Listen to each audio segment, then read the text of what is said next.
네, 우리 시장 눈치 보기 장사 관망세가 짙은 모습입니다. 이 상황 속에서 어떤 섹터를 보면 좋을지 섹터 인사이트 시작해 보도록 하겠습니다. 오늘 집중할 섹터는요, 바로 엔터가 될 텐데요. 2분기 실적이 살짝 엇갈렸습니다. 그럼에도 불구하고 주가의 핵심은 역시나 실적 그리고 하반기에 예정되어 있는 굵직굵직한 컴백 소식이 될 텐데요. 엔터주에 대한 자세한 이야기 이현지 유진투자증권 연구원과 이어가 보도록 하겠습니다. 어서 오세요. 반갑습니다. 네, 최근에는 엔터를 이야기할 때 이 캐릭터, 뒤에도 보이는 것처럼 캐릭터 이야기를 빼놓을 수가 없습니다. 큐트노믹스라는 단어까지 지금 생성이 되면서 이 캐릭터 IP에 대한 수요가 늘어나고 있는데 이 부분 먼저 풀어주실까요? 네, 우선은 IP라고 하는 개념 네. 자체가 어떻게 보면 좀 어려울 수 있는데 쉽게 생각하시면 결국은 그 캐릭터 혹은 아티스트 그 자체를 의미합니다. 그래서 IP라고 하는 게 최근에 왜 갑자기 좀 부각이 됐냐에 대해서 좀 생각을 해보면 결국은 잘 만든 IP를 가지고 다양한 방식으로 콘텐츠를 만들어낼 수 있기 때문에 그런데요. 예를 들면 저 티니핑 IP만 하더라도 지금 캐릭터 자체가 너무 인기가 많다 보니 애니메이션을 넘어서 뮤지컬 혹은 완구 그리고 이 IP 자체를 다른 기업과 콜라보하는 라이센싱 등의 다양한 매출로 이어질 수 있기 때문에 모든 캐릭터 혹은 콘텐츠 기업들은 IP를 좀 키우고자 하는 의지가 강하게 있습니다. 네, IP를 키우는 게 최대의 관점이 될 것 같은데 최근 티니핑, 핫쇼핑에 이어서 많은 사람들이 이제 성인까지 눈여겨보는 게 라부부 아니겠습니까? 맞습니다. 그렇게 구하기 힘들다고 하는데 라부부가 이 자체 IP로 말 그대로 대흥행을 이끌었습니다. 영향력은 어디까지 보십니까? 해외 시장에서.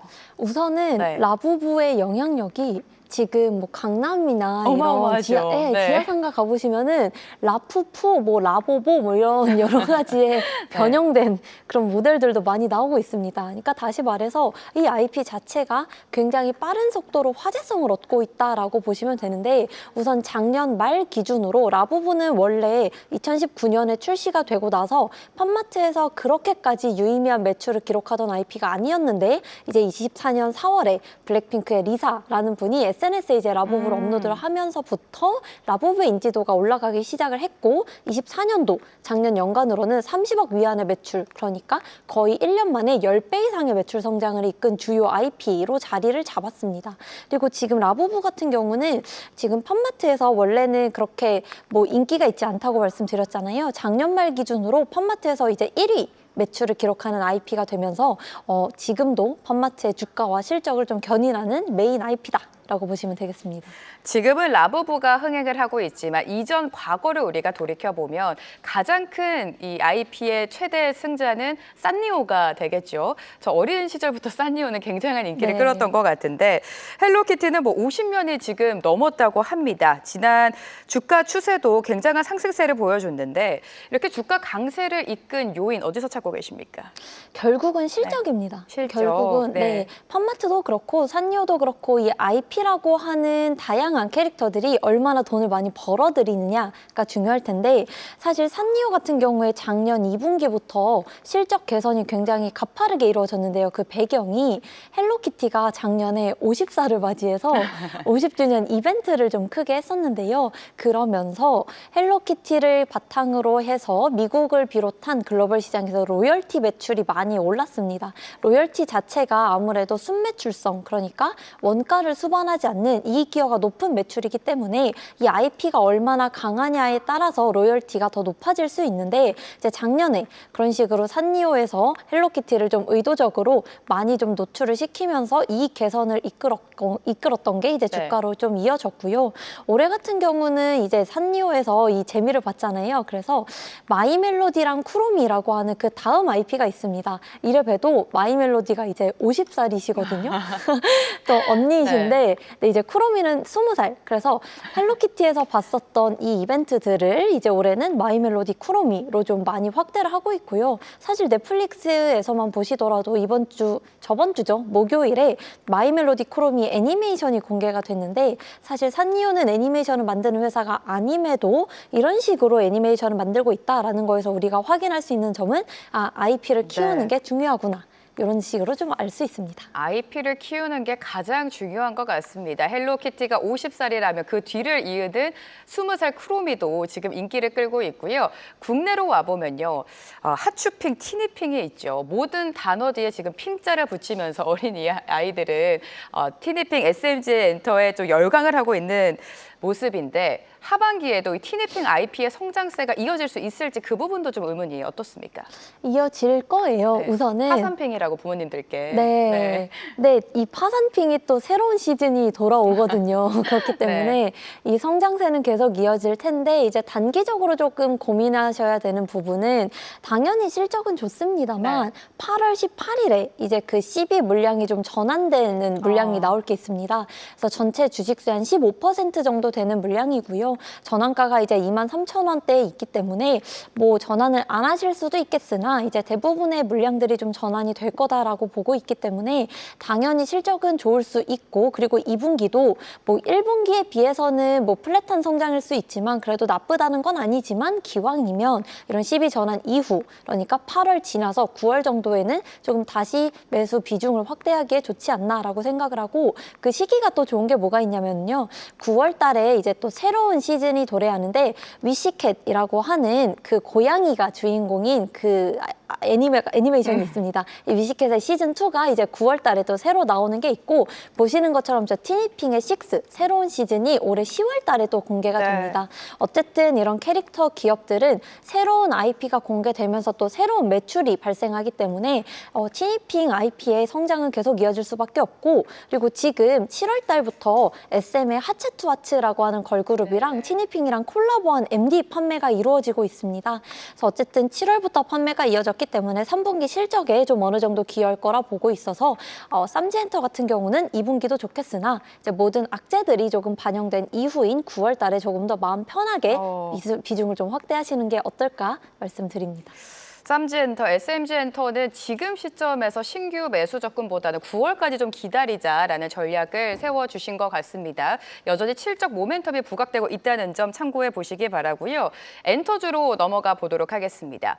엔터주 같은 경우에는 아티스트 혹은 오너리스크가 불거지면 아무래도 주가 발목을 잡고 있는 것 같은데 최근에는 하이브 이 방시혁 의장에 대한 좀 노이즈가 있었습니다. 이 부분 어떻게 보셨어요?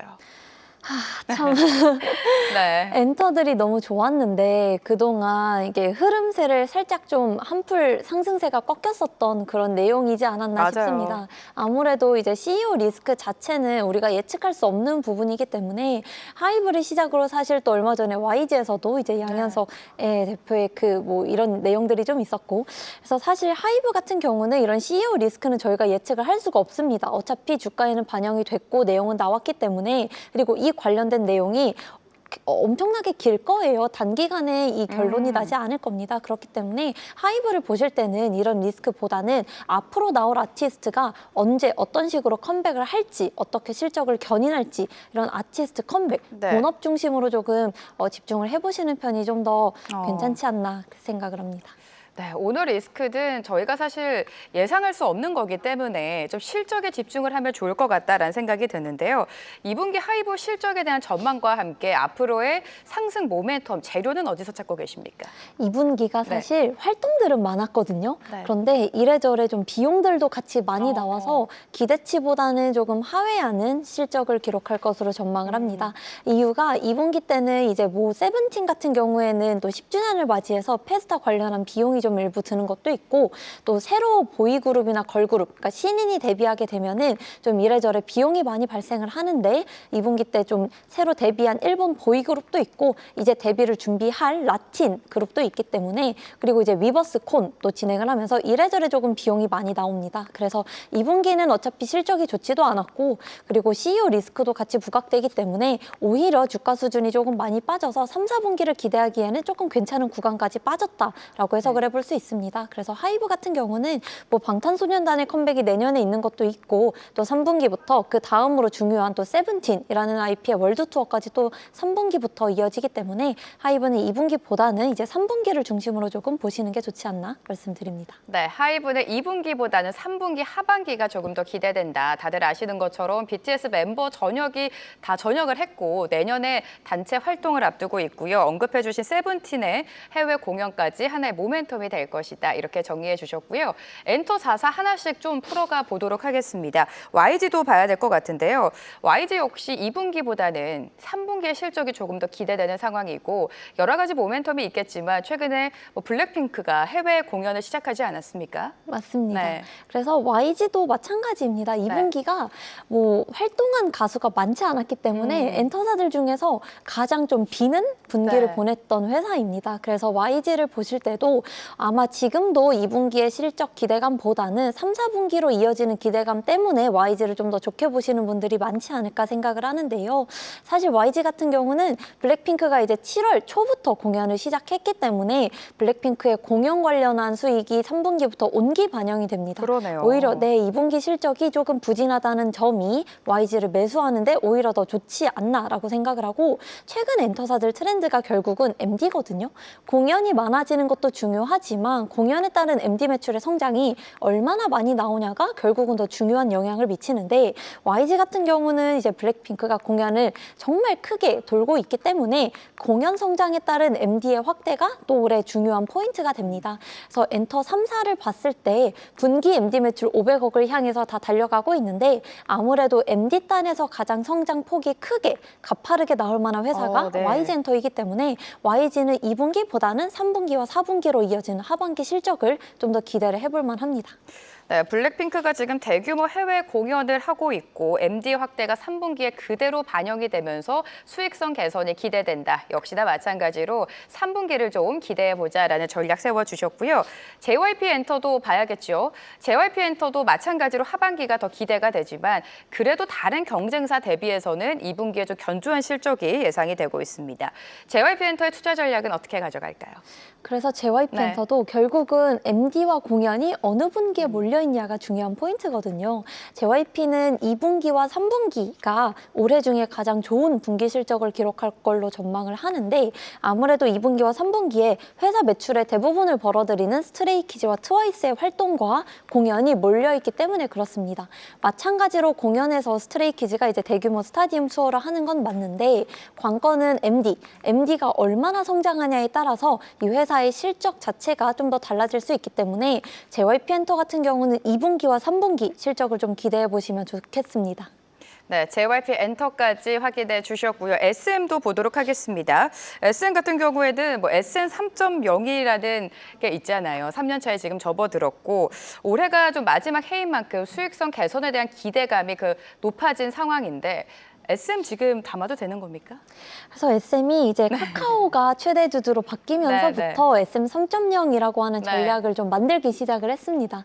그래서 SM 같은 경우는 사실 수익성이 항상 안 좋았던 이유가 연결 자회사에서 수익성을 갉아먹었기 때문에 그런데요. 뭐 대표적으로 SM에서는 그래도 올해 많이 노력을 하고 있는 게 뭐 공연 전문 자회사인 드림메이커 그리고 일본에서의 활동을 담당하는 SMC 이런 큰 규모의 연결 자회사들에서의 수익성 개선을 좀 기대해 볼 법합니다. 그리고 이 부분이 아니더라도 뭐 지금 디어유라고 하는 회사가 올해 2분기부터 연결 영업이익단에 편입이 되기 때문에 디어유가 들어옴으로써 연간 영업이익이 뭐 최소 200억 정도 증액되는 효과가 또 나타납니다. 그래서 SM 같은 경우에는 이제 본업에서는 계속 잘해왔고 말씀드린 대로 공연과 MD 중심 성장이 나오고 있기는 하지만 연결 수익성에서의 개선이 올해 중에 좀 보여야 될 필요가 있습니다. 그래서 SM 같은 경우는 최근에 좀 상반기에 많이 올랐던 게 중국 모멘텀으로 많이 올랐는데 중국에 이어서 좀 실적이 보여지는 분기가 그래도 하반기로 갈수록 모여 있기 때문에 SM도 좀 하반기 중심으로 보시면 좋겠습니다. 네, SN까지 이렇게 엔터 4사에 대한 투자 전략을 세워주셨습니다. 엔터주 전반적으로 실적에 대한 기대감은 하반기에 좀 집중이 되고 있고요. 결국에 해외 공연과 MD 확대가 주 성장 모멘텀이 될 것 같은데, 자, 현 시점에서 연구원님이 보고 계시는 탑픽 종목은 어떤 종목입니까? 결국은 네. MD가 중요하다 네. 말씀드렸잖아요. 그럼 공연과 MD 성장이 올해 가장 가파르게 나올 만한 회사가 제가 생각하기엔 YG엔터입니다. YG요. 네, 사실 상반기 동안 너무 주가가 많이 오른 측면도 있어서 부담스럽다 느끼실 수도 있습니다만 중국이라는 모멘텀을 제외하고서 엔터가 뭘로 더 갈 수 있을까를 보면 결국은 실적이거든요. 실적 자체가 잘 나오려면 지금은 공연 MD 중심의 성장이 많이 보여야 합니다. 그래서 YG엔터 같은 경우는 올해 3분기를 기점으로 3, 4, 1, 2, 12개월 포워드 기준으로 봤을 때 멀티플이 10배 중반 수준으로 그렇게 비싸지 않은 구간에 있기 때문에 저는 엔터 업종 중에서는 그럼에도 불구하고 YG엔터 가장 최선으로 추천드립니다. 오늘 계속해서 강조해 주신 게 MD 확대를 집중해야 된다라고 말씀해 주셨습니다. 최선호주든 YG 엔터 제시해 주셨으니까요. 주가 흐름 함께 지켜보도록 하겠습니다. 이현지 유진투자증권 연구원과 오늘 함께했습니다. 감사합니다.